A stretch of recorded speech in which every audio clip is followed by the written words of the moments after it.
Welcome. I remember 26 years ago when I started teaching here at Lyons Township High School, I said to myself, I guarantee by the time I leave, I will be doing an open house meeting through a computer.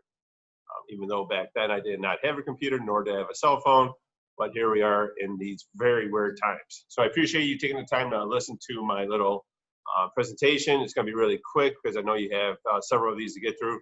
So I'm going to try to answer as many questions as possible. And then if you do have further questions, feel free to email me at my email address. Hopefully during the course of this week, you were given an email that had a parent letter on it. And all I'm going to do is go through it as quickly as I possibly can. And then again, on the letter is my email address. Feel free to contact me at any time, and then we should be good to go. So without further ado, okay, this is the letter you should have received. Just for her handout 2020. This is one I created 26 years ago.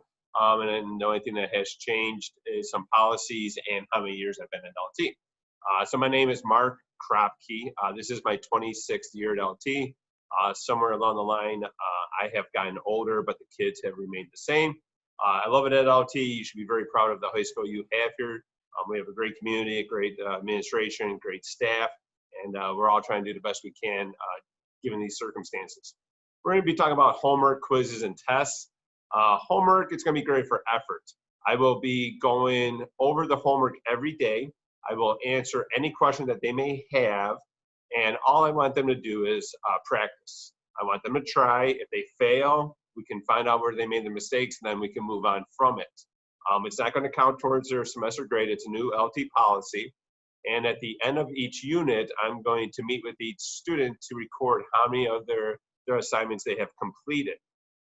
Quizzes, it's another opportunity for practice. It's a little bit higher stakes, but again, it's not going to be counted towards the semester grade. Again, this is a new LT policy. There are no pop quizzes. I will be using two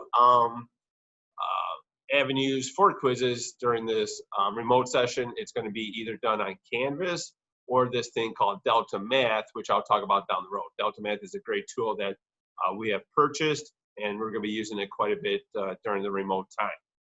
The unit tests, and this is where your student's grade is going to come from. Each semester, we're going to have 5 or 6 unit tests. This first semester, I believe we're going to end up with 5. We had to change things around a little bit. The semester grade is going to be the average of these tests for the first semester. Due to the fact is, first semester, we do not have a final exam because of the schedule. Second semester, if we do have a semester final, 80% of the semester grade would come from the average of the 5 or 6 tests, and then the last 20% comes from the semester exam. And we'll deal with that once we get to the second semester. Retakes is it's a new policy here at LT. Anything that counts towards their semester grade can be retaken. So it says all unit tests, except for the last one, can be retaken if the student meets the following guideline. All homework must be completed correctly, including the unit test review.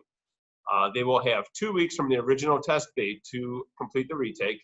What they will do is they would have to show me that they have all the homework in, including the review guide. And then we have that time before school starts, which is usually 8 to 8:50. I will be on Zoom. They can just log on. I will push them the test, and then they can retake it. And then the higher grade counts. The semester grade we've already talked about. Semester 1, 100% is going to come from the unit test. Semester 2, 80% are going from the unit test, and then 20% are going to come from the semester exam if one is given. If one is not given, then we'll go back to the 100% that's going to come from the unit test. Big question is always, when can they come for help? Before or after school, I told them all they need to do is email me, and I will say, yes, I'm here. Let's connect through Zoom link, or I'm in a meeting, let's try this time, or whatever. They could also ask questions anytime during the homework and the samples. I am treating them like young adults. I am giving them the opportunity to, at any time, that they can unmute themselves and ask a question, and they've been great with it. There's been several times where a student would need a further explanation on either a homework question or a sample that we have done in class. I've emailed you about usually the last 5 or 15 minutes of every Zoom lesson. It's theirs to either start the homework or ask me questions. So it's a great opportunity for them to just spend a little extra time on on the Zoom and ask me whatever they want to. Just yesterday, we took a quiz, and a student wanted to hang on to see which ones they missed, and we went over them right away. And I have no problem with that. I think it's a great thing for the students to do. We're also going to be doing this thing called Delta Math. Delta Math is a great avenue to practice problems. I set up sample problems, and then they go on, they log on, they have their own account, and they get an opportunity to practice. If they get it incorrect twice, then Delta Math will show them the process that they would have to go through to get the right answer. Same thing with quizzes. Once a kid has taken a quiz and then everyone has taken it, they get to see the answers. Then Delta Math does a good job of explaining how to do the problem correctly. Khan Academy is a free webpage. I think it's great. Kid would just type in the concept that they want to talk to them, and a video would pop up. And even YouTube, there's more things on YouTube than pizza reviews and stuff like that. So again, they can just type in a geometry concept, and a video will pop up as well. How to contact me anytime. Kropke@lths.net. I'm one of these weird people that the last thing I do before I go to bed is check my email. And then the first thing I do when I wake up is I check my email. So if you see that I'm answering an email at 4:15 in the morning, yes, I'm one of those crazy people that wake up at 4 o'clock in the morning. So don't freak out. If I answer right away at 9 o'clock, that means that I have not gone to bed. If I did not answer at night, it means that I did go to bed and I'm not ignoring you. So try to be patient if I have not gotten back to you at nighttime. Things I believe in, I'm not going to go through all those, but through 26 years of teaching and dealing with teenagers, there's a lot of things that I believe in terms of philosophy. The most important one is what I call the power of education. There's 3 pillars of the power. There's a student, the parent, and the teacher. I'm the teacher. I think I have a lot of power, but I really don't. I can control the 48 minutes or 50 minutes I have with them, but then once they leave my classroom, they are out of my hands. I have the students for 3% of their lives during the course of 1 week. The parent, you also believe that you have the most power, but I hate to break the news to you, you really don't. You can tell your student to go to the room and do their homework, but they can go to the room and find things to distract them. So you may think you have a lot of power, and you got more power than me, trust me, but the person with the most power when it comes to education is the student. They're the ones that determine how much effort they put into the class.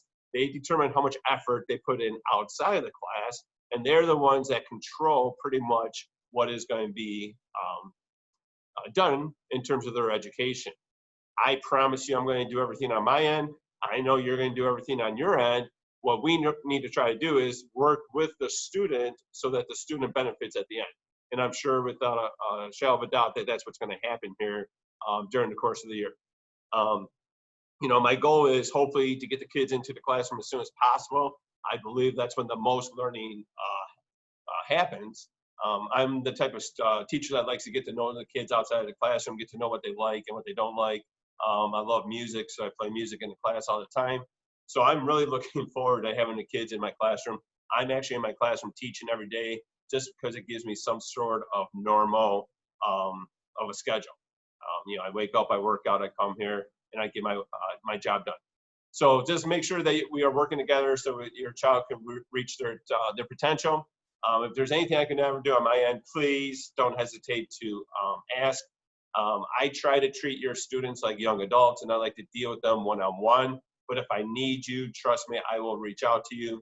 And then I've been saying this all along, together, we will get through this. It's just something that no one has ever dealt with in the past. And hopefully after this, we don't have to deal with it in the future. So hopefully you enjoy the presentation. I know it's not your typical presentation, but it is what it is. So hopefully we'll be in communication, and hopefully we can get the kids back into the class as soon as possible. All right, thank you.